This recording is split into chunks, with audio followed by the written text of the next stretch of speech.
listening to The Voice of Russia. This is Curtain Up, our regular programme about Russian culture in London.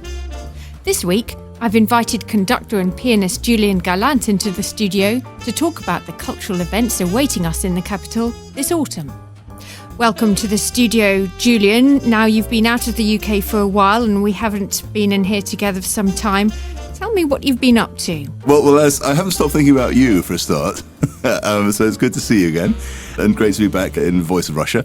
I've actually been a little bit out of the picture. I've been in St. Petersburg. I've spent a couple of months in St. Petersburg, amazing enough refreshing my conducting technique, which needed that after 15 years of hard work. So I went and studied for a while, which was great. And why did you want to go there rather than do that in the UK? Oh, well, it's very simple, because I love St. Petersburg and because I found a wonderful teacher.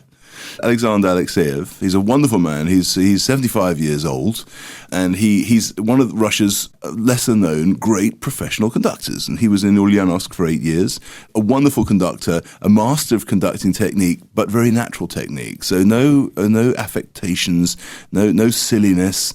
It's all about conducting and actually conducting the musicians and really conducting the orchestra well. So I had a really great time. And did you work with orchestras there? Yes. I worked with orchestras there, and I've worked with orchestras since. And the wonderful thing is coming back to the orchestra and feeling a whole new life in your own kind of approach to the orchestra. How exciting. So you're back in the UK now, and we're going to look forward a bit to this autumn and all the cultural gems that are on offer in terms of Russian culture in London and beyond. We start off with a ballet season. The Bolshoi ballet season in summer at Covent Garden was hugely successful, completely sold out. And we've had a bit of gap for ballet fans, but things are all starting again because the Bolshoi is going to have a ballet season in cinemas. Plus, this month, we've got Natalia Osipova from the Bolshoi coming to dance in Romeo and Juliet at Covent Garden with Carlos Acosta, which should be a fiery show, a fiery performance, and also Yevgenia Abrasova from the Bolshoi with Stephen McRae. Now, those performances are sold out, but there are day tickets for those. I know they're extremely popular, and Abrasova is very, very popular in the UK. People have been looking forward to that. She was here in summer, but she didn't perform very much. Osipova, of course, is a world star. It's quite interesting now, I think, Julian, how these ballet stars seem to want not to be affiliated just with one theatre anymore. Yes, it's something that I think all ballet stars want to develop themselves individually, and we quite understand that. But of course, all ballet stars actually need to have a home theatre, and so they live this life where they're very much part of their own theatre, but they also have their independent solo careers, and that gives them the energies, and that gives them the freedom to exploit other things, perhaps dance in a more modern style, try different things, and then they come back to their theatres where they'll probably spend most of their time doing more of the traditional classical ballet. But it's really great also to see the Bolshoi vibrating so well. And of course, they're going to be actually in the cinema here on 5 occasions. Of course, the next 6 months, Picture House is actually showing that. And I think that's great, because I think ballet is an incredibly visual art. It works well on the screen, and it's very popular. And it also fills the gap for ballet mad fans who are waiting for the next Bolshoi fix, who may not be able to get to Russia like us. I've also just come back from St. Petersburg, saw some tremendous opera at the Mariinsky Theatre, in the old theatre and the new theatre. And people who are missing those lovely voices from the Mariinsky opera will be pleased to know that there's a big season coming up at the Barbican, isn't there? Yes, the Mariinsky are doing a season at the Barbican very soon. And you should also draw attention to the fact that the Mariinsky, the Academy, I mean, the Mariinsky is not just is not a theatre, it's also a great centre of teaching as well, and a great centre of development. And the Mariinsky Academy is coming to the Wigmore Hall later this month, accompanied by Gergiev, and all their great singers are coming. And what I'm very pleased to see is that they're not all singing the bleeding chunks and famous songs of the repertoire. They're actually singing some of the composers who we don't know very well. And that's very interesting. And this is the school where all the great opera singers at the theatre train, isn't it? They all go through this. A lot of them do, but it nurtures young talent. They're not the only ones in Russia that do this. For example, in Moscow, there's also the Vishnevskaya Centre. Now, they were here last Sunday in Cadogan Hall. 7 wonderful singers came over and presented themselves. They did everything. They did a lot of Russian repertoire, and they did Verdi as well. And that is also a place which develops young talent. Singing is a very, very, very fragile art. If people start singing too much, too young, the voices can be damaged. The adult voice of a singer really only comes about, especially in women, around the age of 30. It really only comes into its own.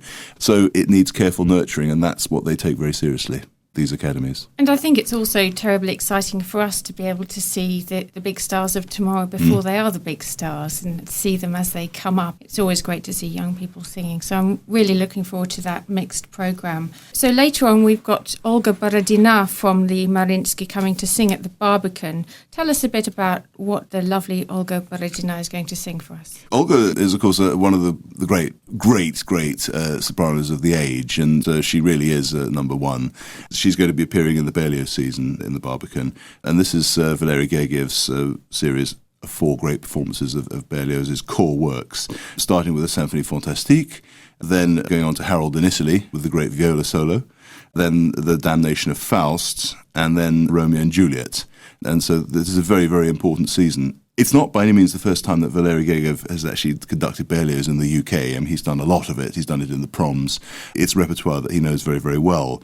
And the wonderful thing is that Berlioz, where you might have expected Berlioz to be rather a sort of foreign to Russian culture, Berlioz is a vital part of musical development in Russia in the 19th century. So music develops late in Russia in the 19th century, and Berlioz is a vital part of that.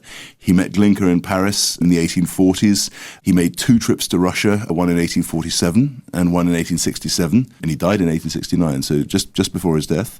And both times he was feted everywhere. He performed his own compositions, and he conducted other people's compositions. You remember that Berlioz was not just a composer, he was also a great conductor and universally admired. So he's a vital part of musical development in Russia in the 19th century.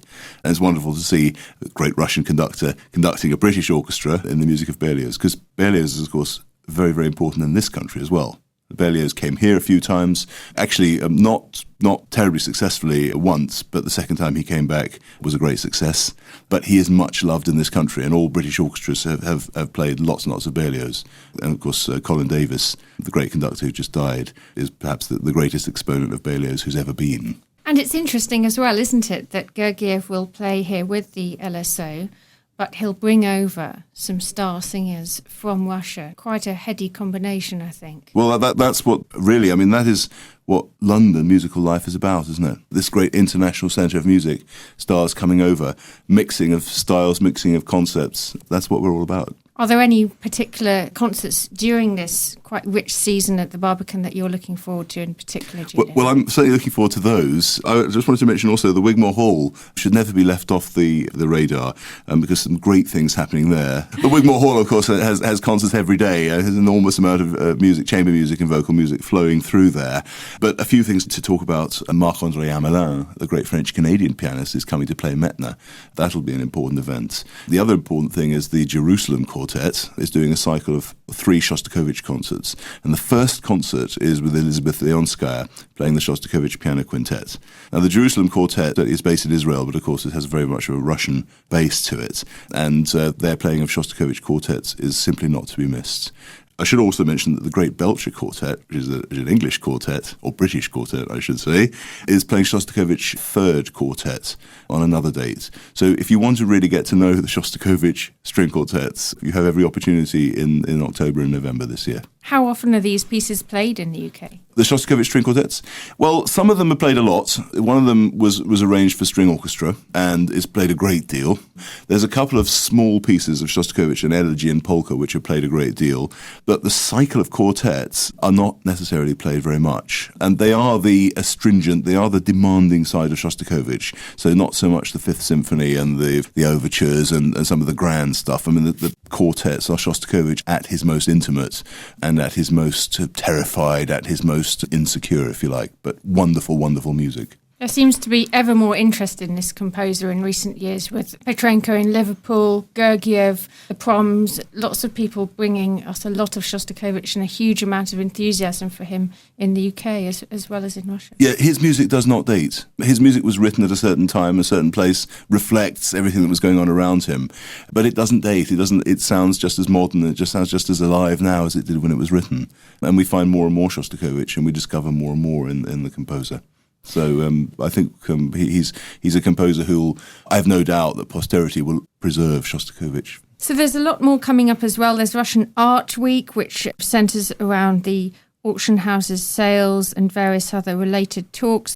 There are events at Pushkin House, of course, but all of this is gearing up towards next year, isn't it, Julian, when we have the Russian-British Year of Culture? This is an extraordinary thing when governments actually get behind culture on a cooperative basis. Russian culture happens all the time in the UK, but when the governments are in there, we have to really maximise and take advantage of that, because that brings an awful lot more people into the frame. This is not about, it's not to say that culture is to be politicised or is to be somehow sort of affected by political considerations, but it just brings more people into the frame. So it's important, and everybody who's involved with culture needs to make a big effort to make that a success. What do you think it brings that's different from the huge amount of Russian cultural events we have anyway? Hopefully we'll encourage more people to support culture with money, because culture, of course, requires a lot of funding. So hopefully if the governments are involved with it, that will encourage businesses and other organisations to actually back it, which is what is the big fight that you have in culture all the time. In Russia and in the UK? Everywhere. Yeah. Everywhere. Yeah. I mean, culture simply costs more than can ever be recouped from ticket sales. So hopefully when governments get involved and actually lend their support, that will encourage more backing and more sponsorship from business and contributions, personal contributions and so on. So that's one side of it, baseline side of it. But the other side of it is that it spreads the net wider. It shows more people, it perhaps brings culture to more people than would otherwise have seen it. It shows that it's not something reserved for people who go to the Royal Opera House or who go to the concert halls in London. It will actually spread much wider and countrywide as well. So more people will know about it. We've already got the Mariinsky Ballet coming next summer to Covent Garden as usual for their 3-week run. Any other events in the pipeline? Big event, Maslenitsa, which has already been happening, of course. It'll be in its 7th year next year. That's on Trafalgar Square. It's backed by the Mayor of London. There'll be great artists coming over, folk artists, rock artists, because we must remember that culture is simply not divisible into high and low culture. It is a complete spectrum. And that's in the spring. That's in the spring. Quite soon, really. That's at the beginning of Orthodox Lent. So it's the big party that takes place before Lent. Well, I think it's great to have that mix, isn't it? Because ballet is not for everyone. It never will be. But Russia has a lot more besides those quite particular art forms to offer, and some very, very beautiful singing in all genres. Well, what we hope is that we bring people who are interested in one culture to be interested in other kinds of culture. So perhaps if you're interested in folk culture, there's no reason why opera can't be your thing. And if you're interested in folk dance, and you've never seen ballet before, suddenly ballet is there, and you realise that actually they're part of the same spectrum. There's no big dividing line between them. Someone who loves ballet may well love opera as well, but they need to see it. Do you think the dividing line is bigger in London, or let's take St. Petersburg in particular? Where do you think the dividing line is bigger? I think it's probably bigger in the UK. Yes. I feel that Russia has such a cultural censor that the Russian is so open to all cultural events and styles and genres. But in Britain, we have tended to shelve culture. We have tended to say, that's for you, that's for you, that's for you, that's for you. But of course, those lines have to be got rid of. So let's try and emulate St. Petersburg a little bit more. Well, St. Petersburg is an incredible... There's so much happening there in these wonderful places, including the new Opera House, which has such an incredible technical facility and acoustic. So that's, whatever you say about the outside of the building, what's going on inside the building is really important. The other thing I heard when I was there that I found interesting is that orchestras very, very far away from Moscow and St. Petersburg are being revived. I was talking to a violin maker who is bringing instruments to Yakutia, where despite the incredibly cold, bitter and difficult conditions, they have decided they need to have their orchestra revived. They've got their hall, they've got a conductor from Moscow or Petersburg, I don't remember, but they've got a big name. And they're working again, and they're doing decent work, and they're playing decent instruments made by masters, violin makers in Petersburg. And that's something else. That's incredible, because that requires a lot of will, political will and money. It's something in the UK, in a British orchestra, the players will actually own their own instruments. The oboe will own his oboe and the violin will own his violin. Sometimes you get instruments that belong to orchestras. In Russia, probably 95% of the instruments actually belong to the orchestra. And one of the things that's been problematic, certainly in provincial orchestras, well, let's not call them provincial orchestras that are not in Moscow and St. Petersburg, is the quality of the instruments. So this is the battle that all those philharmonics all over Russia are fighting all the time, to bring good instruments into the orchestras, in the brass section, in the wind sections, and in the string sections. So that's great. Yakutia, of course, has actually got a great culture of music making. Nobody's been there. Nobody knows much about it, but there are several groups that actually tour around Russia and outside Russia quite a lot. And in fact, they've been on Trafalgar Square. There's been a group from Yakutia on Trafalgar Square before.